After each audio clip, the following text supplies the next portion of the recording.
So dito nga po mga kalingap mga kaedsi, Kalingap Edu tinupad ang pangako niya sa nanay ni Viancy. So ano nga ba ito? Yan po yung ating pag-uusapan po mamaya mga kalingap mga kaedsi.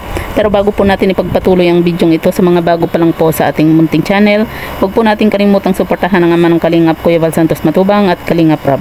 At paunawa panoorin po muna ang full video bago mag-comment para malaman ang nilalaman nito. So dito nga po mga kalingap mga kaedsi, Kalingap Edu tinupad ang pangako sa nanay ni Viancy. So ano nga ba ito?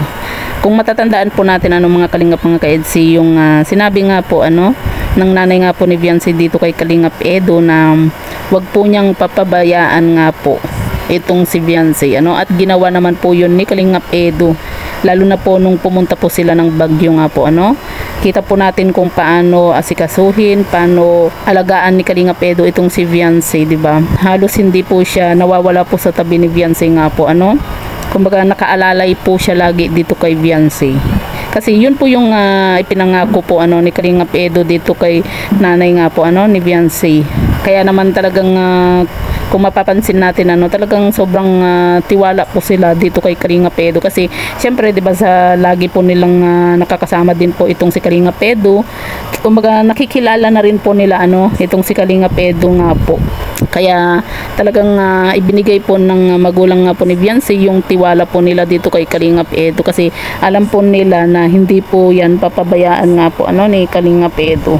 'Di ba kahit nga po nung umuwi po sila, 'di ba, talagang kahit alam natin na pare-pareho po silang pagod, pero hinatid pa rin po niya itong si Viancy, kahit alam naman po natin na sobrang layo kila Viancy nga po, 'di ba? Masasabi po natin na talagang love na po ni Kalingap Edu itong si Viancy, kasi 'di ba nagagawa naman po natin 'yan kapag mahal po natin yung isang tao, 'di ba? Kumbaga hindi po natin nararamdaman yung pagod, yung puyat, 'di ba, kapag kasama po natin yung mahal po natin, 'di ba? At ganun po si Kalingap Edu dito kay Viancy, kahit napagod po sila sa biyahe nung umuwi po sila galing Bagyo, kumbaga hinatid pa rin po niya itong si Viancy, kasi nga po nangako din po itong si Kalingap Edu sa magulang nga po ni Viancy nga po, 'di ba? At syempre 'di ba, gusto na rin po ni Kalingap Edu na makasama itong si Viancy nga po, kasi pagkakataon na po niya na masolo po itong si Viancy.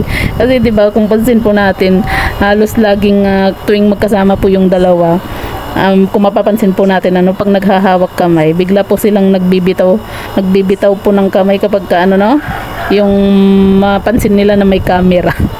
'Di ba? Kung pagkakataon na ni Kalingap Edu na wala pong camera nga po at kasama din po nila itong si Rose nga po, nung hinatid nga po ni Kalingap Edu itong si Viancy, kasama din po nila si Rose nga po kasi hinatid din po ni Kalingap Edu nga po itong si Rose.